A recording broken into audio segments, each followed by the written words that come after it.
Zdravím vás, takže po krátkej dobe opäť je to len čiastočný nákres, ale kto aspoň trochu do toho rozumie, tak si to vie vysvetliť. Hlavný magnet bude kozať po väčšom magnete ten menší.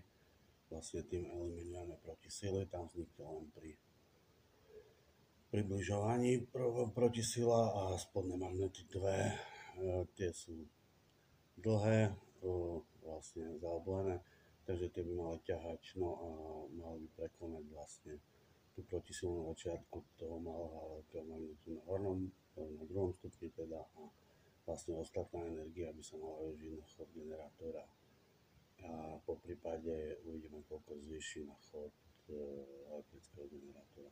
Zatiaľ je to len teória, ale pôjde to do simulácie a uvidí sa, ako to vlastne bude. Ako som už predtým oznámil, bude tam 6 stupňov nad sebou a po 3 pritlačacie zariadenia na stupeň. Takže asi toľko. No a priložím výkres čiastkový zatiaľ.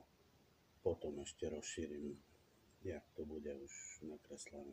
Chcel som len, aby ste videli, že fyzika sa nedá uklamať, ale dá sa obísť technicky a prispôsobiť. Asi toľko, majte sa.